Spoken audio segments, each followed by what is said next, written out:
Dear students, कैसे हैं आप सभी? This is Ayushi Chaure and welcome to next topper humanities, जहां हम बनाते हैं देश का भविष्य।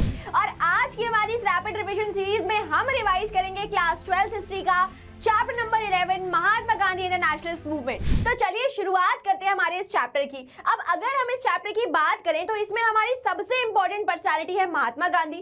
तो इनके बारे में कुछ इंपॉर्टेंट इवेंट्स और इनके लाइफ के बारे में कुछ चीजें जान लेते हैं। तो भाई अगर महात्मा गांधी की बात करें तो इनका जन्म हुआ था 2 अक्टूबर 1869 को पोरबंदर गुजरात में। इनकी शादी होती है कस्तूरबा बाई से। उसके बाद अगर हम बात करें तो भाई इनकी जो अर्ली एजुकेशन है वो उन्होंने यहाँ पर गेन करी थी गुजरात के रीजन से, और हायर एजुकेशन यानी कि बैरिस्टर की जो पढ़ाई है वो उन्होंने यहाँ पर पढ़ी हुई थी इंग्लैंड से।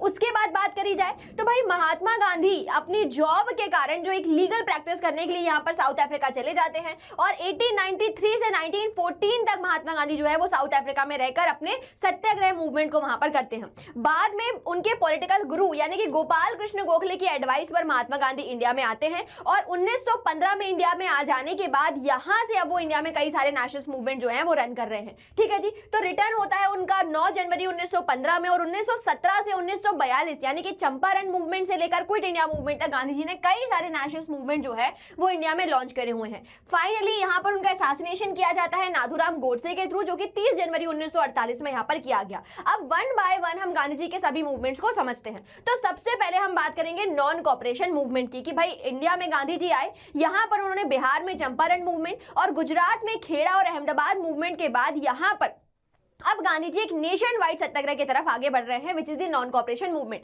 अब सिचुएशन क्या बनती है कि भाई बैकग्राउंड में उस समय पर फर्स्ट वर्ल्ड वॉर चल रहा था, और फर्स्ट वर्ल्ड वॉर में इंडिया से कहे गए जब वादे पूरे नहीं करे गए तो इसके कारण आप बोल सकते हो कि एक नेशनल सैडनेस जो है वो कहीं ना कहीं एक डिसकंटेनमेंट जो है वो लोगों में फैल रहा था। साथ ही साथ जो वॉर लॉज बनाए गए थे ब्रिटिशर्स के थ्रू, वो भी कहीं ना कहीं लोग जो है वो इसके खिलाफ थे। सेंसरशिप प्रेस में लगाई गई, और जो रॉलेट एक्ट लाया गया था जिसमें नो दलील नो अपील नो वकील की बात करी गई थी, उसके अगेंस्ट, और जलियांवाला बाग मैसेकर जैसे रीजन होने के कारण गांधी जी जो है वो फाइनली 1 अगस्त 1920 से नॉन कॉपरेशन मूवमेंट को यहां पर शुरू करते हैं। अब इस मूवमेंट की रीच को बढ़ाने के लिए गांधी जी ने जो खिलाफत इशू था उसे नॉन कॉपरेशन मूवमेंट के साथ ज्वाइन कर दिया, और नॉन कॉपरेशन मूवमेंट में हिंदू और मुस्लिम दोनों यूनिटी के साथ इस मूवमेंट को रन किया गया था। अब बात करते हैं कि भाई क्या क्या इवेंट हो रहे हैं यहाँ पर, किस तरीके से मूवमेंट को किया जा रहा है। तो यहाँ पर सभी फॉरेन गुड्स जो है उन्हें बॉयकॉट किया गया, फॉरेन गवर्नमेंट स्कूल्स को, गवर्नमेंट सर्विसेज को यहाँ पर बॉयकॉट किया गया। रीजन में जो ट्राइबल रीजन थे, पीजेंट्स थे, उन्होंने टैक्सेस देने से मना कर दिया, और जो एम था मूवमेंट का to attain the self rule.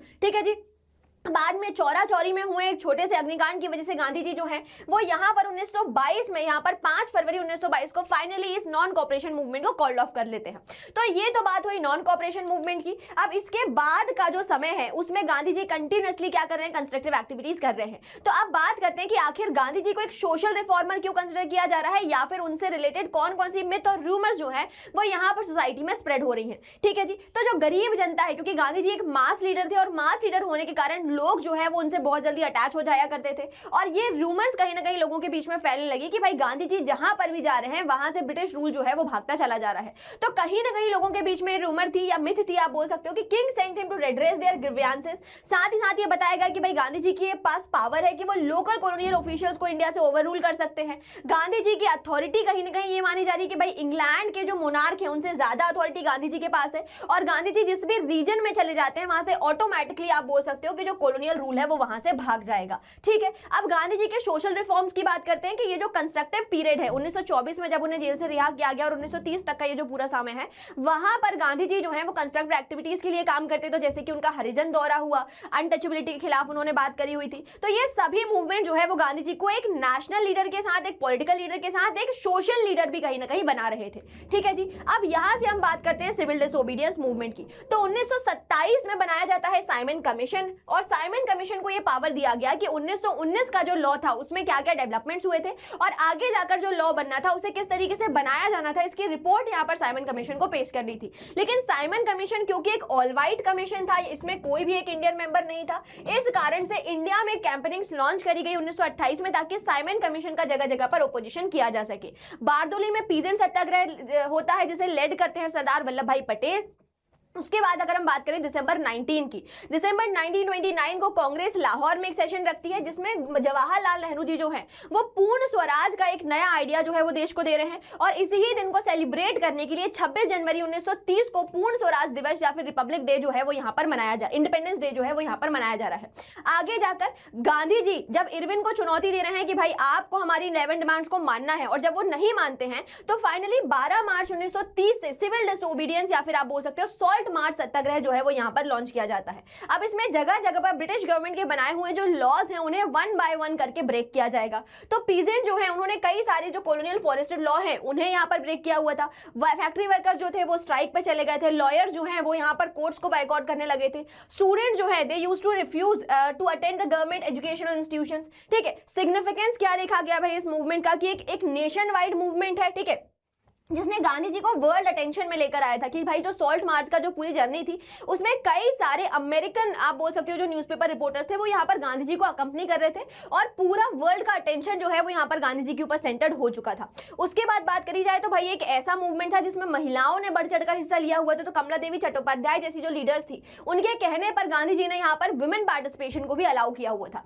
साथ ही साथ ब्रिटिश को ये बात समझ में आ चुकी थी कि भाई अब इंडिया के साथ ऐसा कुछ ना कुछ हमें करना चाहिए जिसकी वजह से इंडिया के साथ हमें पावर को शेयर करना चाहिए।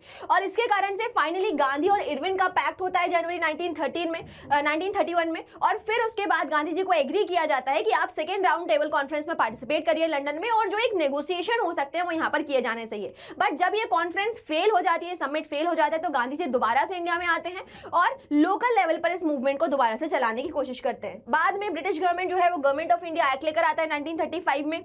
इसमें इंडिया को बायकार्मल लेजिस्लेचर दिया जाता है जिससे कि इंडिया में इलेक्शन करवाए जाते हैं 1937 में। बट जैसे ही 1939 में सेकेंड वर्ल्ड वॉर लॉन्च होता है इंडिया को दोबारा से वॉर में झोंक दिया जाता है। और इस वजह से जो इंडियंस हैं वो इस वॉर के खिलाफ थे, है ना, उन्हें लग रहा था कि भाई हमें अब दोबारा से इस वॉर में पार्टिसिपेट नहीं करना चाहिए।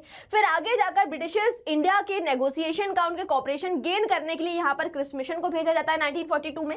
लेकिन ये क्रिप्स मिशन भी इंडिया के कहीं ना कहीं डोमिनियन स्टेटस की बात करता है, जिसे गांधी जी ने आगे जाकर पोस्ट डेटेड चेक भी यहाँ पर कहा हुआ है। अब जिसके कारण क्योंकि इंडिया को डोमिनेंट स्टेटस दिया जा रहा है तो इस चीज की वजह से गांधी जी अब एक नया मूवमेंट लॉन्च करे जिसका नाम है क्विट इंडिया मूवमेंट। तो क्विट इंडिया मूवमेंट जो कि 9 अगस्त 1942 को किया जाना था, तो यहां पर गांधी जी ने स्लोगन दिया हुआ था बॉम्बे के ग्वालियर टैंक से कि डू और डाई, कि भाई जरूरी है कि हम मास प्रोटेस्ट करें, यहां पर अरेस्ट किया जाए, रिप्रेशन किया जाए, हर तरीके की चीजें जो भी हम गवर्नमेंट के खिलाफ कर सकते हैं उन्हें हमें करना चाहिए। बट ऑपरेशन जीरो आर के थ्रू सभी जब मरे जो नेशनलिस्ट लीडर थे उन सभी को जब गिरफ्तार किया गया तो यहाँ पे अभी जो पूरा मूवमेंट है ये लोकल लीडर्स के थ्रू, अंडरग्राउंड रेजिस्टेंस के थ्रू यहाँ पर चलाया जा रहा है। जगह जगह पर रीजनल लेवल पर कई सारी प्रति सरकार या इंडिपेंडेंट गवर्नमेंट बन रही है जो कि ब्रिटिश गवर्नमेंट के खिलाफ अपना एक अल्टरनेटिव सिस्टम ऑफ गवर्नेंस जो है वो तैयार कर रही है। उसके बाद क्या इवेंट्स होते हैं, तो भाई 1945 में जैसे ही यहाँ पर वर्ल्ड वॉर खत्म होता है तो ब्रिटेन की गवर्नमेंट चेंज होती है और यहाँ पर पावर में आती है लेबर गवर्नमेंट, और जो इस ही वादे के साथ आती है कि हम इंडिया को इंडिपेंडेंस देने वाले हैं। ठीक है जी, 1946 में यहाँ पर दोबारा से कैबिनेट मिशन प्लान के through provincial legislative election conduct करवाए जाते हैं। लेकिन क्योंकि मोहम्मद अली जिन्ना यहाँ पर इंडिया का पार्ट नहीं बनना चाहते थे और उन्हें ये लग रहा था कि अगर ये चीज ऐसी चली तो कभी पाकिस्तान नहीं बन पाएगा, इस कारण से वो डायरेक्ट एक्शन डे यहाँ पर लॉन्च करते हैं। तो 16 अगस्त 1946 को Jinnah call for a direct action day, और इसके खिलाफ माउंटबेटन प्लान जो है आगे जाकर जो लॉर्ड माउंटबेटन है वो 1947 में इंडिया का डिवीजन करते हैं, इंडिया और पाकिस्तान बनाया जाता है और फाइनली 15 अगस्त 1947 को इंडिया को आजादी मिल जाती है। अब क्योंकि गांधी जी के इस तरीके से जो रिफॉर्म करे जा रहे थे या एक तरीके से बोल लीजिए कि गांधी का जो एलिनिएशन देखा जा रहा था उसकी वजह से नाथूराम गोडसे जैसे जो इंसान जो उनसे काफी ज्यादा आप बोल सकते हो कि खफा है, नाराज है, इस कारण से फाइनली उनका असैसिनेशन कर देते हैं। तो 30 जनवरी 1948 में गांधी जी का असैसिनेशन यहाँ पर किया जा रहा है। ठीक है जी, अब यहाँ से हम समझते हैं कि इस तरीके के जो नेशनलिस्ट लीडर्स हैं उनके बारे में पढ़ने के लिए, समझने के लिए हमारे पास कौन कौन से सोर्सेज यहाँ पर अवेलेबल हैं। तो पहली चीज हो गई स्पीच की, भाई गांधी जी और उनके जो कंटेम्प्रेरी लीडर्स थे जिन्होंने जो पब्लिक स्पीचेस दी हुई थी उनसे हम कहीं ना कहीं उनकी आइडियोलॉजी को समझने की कोशिश करते हैं। देन बात आती है उनकी ऑटोबायोग्राफीज की जो वो लीडर खुद लिखते हैं, बट ये भी हमारे लिए आप बोल सकते हो कि एक ट्रू सोर्स नहीं हो सकता क्योंकि बहुत सारे इवेंट जो है वो यहाँ पर निग्लेक्ट करे जाते हैं या फिर उनके ऊपर साइलेंस ले लिया जाता है। देन बात होती है लेटर्स की, जो आपस में लीडर्स एक दूसरे के साथ लेटर्स यहाँ पर ट्रांसफर करते हैं, अपने थॉट्स को एक्सचेंज करते हैं, बट इसमें भी कहीं ना कहीं एक लिमिटेशन है कि भाई उन्हें पता था कि आगे जाकर ये जो लेटर्स हैं ना पब्लिश किया जाएगा, तो ये आप एक बोल सकते हो कि कंट्रोल्ड व्यू जो है वो आपको यहाँ पर प्रोवाइड होगा। देन बात करी जाए यहाँ पर राइटिंग्स की, कि जो भी वो लेटर्स वगैरह लिख रहे हैं या अपने जो भी आर्टिकल्स वगैरह लिखते हैं, जैसे मैगजीन्स हो गई, जर्नल्स हो गई, उससे भी हम इनकी आइडियोलॉजी को समझ सकते हैं। देन बात करी जाए न्यूज़पेपर रिपोर्ट्स की, तो भाई न्यूज़पेपर रिपोर्ट जो चीजें हो रही हैं उनको न्यूज़पेपर में पब्लिश करती है, लेकिन उसमें कहीं ना कहीं एडिटर जो होता है वो अपने खुद के पर्सपेक्टिव की तरफ भी लेकर न्यूज को बना रहे हैं। देन अगर बात करी जाए पुलिस आइज या फिर गवर्नमेंट रिकॉर्ड्स की, तो उस समय पर गवर्नमेंट हमेशा अपने आप को सही प्रूफ करने की कोशिश करेगी और ये बताएगी कि सिचुएशन हमेशा उनके कंट्रोल में है और कोई भी चीज अपने आप या अपने खिलाफ कभी भी वो नेगेटिव नहीं बताएगी। ठीक है जी, तो ये सभी के सभी रिसोर्सेज जो है वो यहाँ पर हमें हमारी नेशनल हिस्ट्री को जानने में हेल्प करती है। तो ये तो रहा हमारा चैप्टर। अब यहाँ से कुछ इंपॉर्टेंट क्वेश्चन जो कि आपको प्रैक्टिस करने हैं। So wherever Gandhi ji went, rumour spread of his miraculous power, examine with the examples. Then the salt satyagraha gained world wide attention, started the nationwide civil disobedience movement, elucidate the statement with a suitable example। ठीक है जी, and quit India movement was genuinely a mass movement bringing into its hundred of thousands of ordinary Indians, analysis the statement। ठीक है जी, तो ये सभी important question जो कि मैंने आपको दिए हुए इनके आंसर्स को लिखकर आप इन क्वेश्चंस की प्रैक्टिस कर सकते हैं, अपनी आंसर राइटिंग प्रैक्टिस कर सकते हैं। तो ये तो बात हुई रैपिड रिविजन की। अगर आप इस चैप्टर को डिटेल में देखना चाहते हैं तो हमारा वन शॉट लेक्चर देख सकते हैं। टिल देन पढ़ते रहिए, आगे बढ़ते रहिए। Thank you so much.